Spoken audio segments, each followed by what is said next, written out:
Hi, Dr. Karen Liddell here from Renewing Your Mind, Neurotransformational Counseling and Coaching, where I specialize in scriptural neuroplasticity. But I want to talk about metaphors because God uses tons of metaphors in His Word.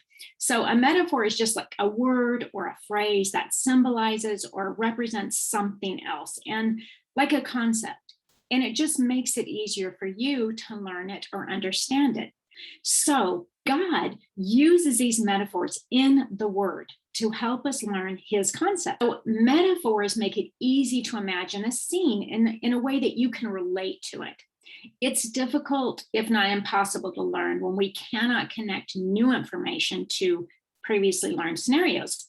Take, for example, the instruction in 2 Corinthians 6:14 to not be unequally yoked with someone whose core beliefs really differ from yours. Now, this isn't just about faith in God, but that was the primary application. But everything in the Bible has layers. The Jewish people would say there are 7 layers because 7 is the number of perfection. But it's also about vital core beliefs, faith, child raising, money. That's a huge one, right?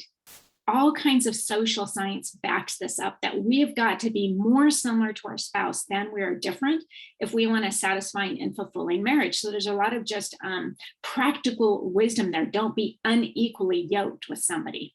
So think about it. If you're opposite to somebody, you might have a lot of fire initially, a lot of sparks, but over time you begin to really feel the other person is wrong about many of the things that you hold to be very dear and you just believe to be right at a core level. And neither of you will truly feel accepted and valued on a deep level.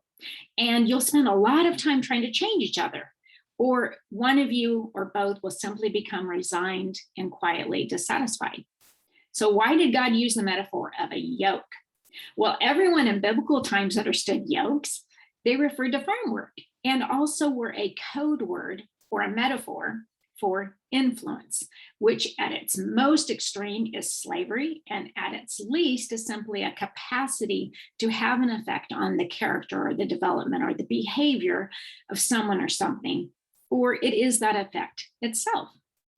To get the picture, go ahead and remember, if you've seen a photo or a movie of a person plowing a field and they've got an ox, which is a castrated bull, the yoke that is fitted on the animal is that wooden collar. It's kind of shaped like that, and it's connected to the plow, and that enables the animal to pull more weight than they could on their own. If it is properly designed to specifically fit that animal, they would carve it to fit the shape of the animal's body perfectly. So a good yoke lightens the load, right? Where a bad yoke makes it harder, makes life harder. A good yoke makes the animal stronger. It builds the animal up, and it's also very easy to wear.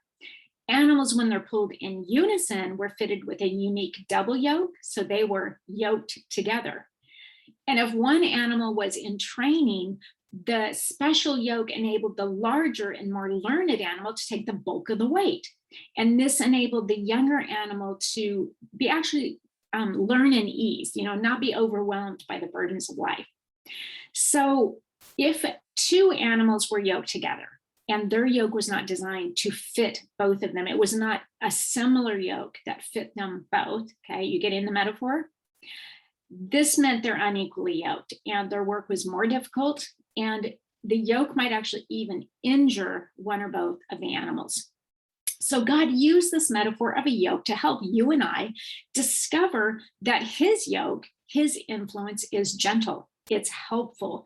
He fits it perfectly to our individual needs, and it just makes everything easier. He also wants us to understand that being unequally yoked with someone who's not similar to you in very core ways, who does not share your beliefs, your true beliefs and values, not the things you say, and whose even true interests, like if you truly enjoy sports, if you truly enjoy volunteering, if you truly enjoy art, and you're with somebody who has no interest in that, even if they tolerate it, you can't share that part of yourself with them. They don't appreciate a part of you that really makes up part of the core of who you are, your purpose in life. Now, when a growing calf was learning to pull, and that farmer created that special yoke, so the older animal taught the younger animal, it had influence over the way that the load was carried in life. So can you imagine if you're unequally yoked with someone and you're the stronger person, maybe you're stronger in faith, right? And the younger animal maybe never gets any stronger, never starts carrying their share of the load in your faith walk or in your finances or in a child rearing. They just never pick up any slack. I can tell you from experience, it becomes very frustrating and demoralizing, and bitterness can result. So there's so many layers to this. That's just a few. What about this? What if the person with the stronger personality begins to just train the weaker willed person to adopt their way of doing things, their beliefs? That happened all throughout the Bible when God told people, don't intermarry with the other people. It didn't have anything to do with racism. It had to do with they had core beliefs that were in opposition to what God had instructed his people to do. Like, don't sacrifice your children to idols, right? What happened is people did intermarry, and the Israelites, the Jewish faith did not affect. And because the Jewish faith is very inclusive in that they can live around other people who disagree with them without having to force themselves on them. So what would happen is the other people would have stronger, more aggression in their beliefs, and they would actually start shifting the beliefs of the Jewish people instead. So that's why God said, don't mess with that. All right. So when a couple does not have a common yoke, that's joining them, right? God said he wants to be our common yoke in our relationships. What happens is you're each going to be pulling in your own direction. You each want your own way. And eventually the yoke will break, or one of the animals will just collapse under the strain. So to paraphrase, to finish this up, I just want to paraphrase Isaiah 58, 9-11. I'm taking it out of the Complete Jewish Bible, just because I thought, how cool is that? God says, if you will remove your yoke, in other words, the belief systems that have been guiding your behavior and the ways that you do things that result in struggle and hardship, and you exchange those neural pathways and understanding for his way, his yoke, then he will always guide you. He will satisfy your needs in the desert. He will renew the strength in your limbs so that you will be like a watered garden, like a spring whose water never fails. I love that. Hi, if you like these videos, please click like and then hit the subscribe button and ding the bell. Thank you so much.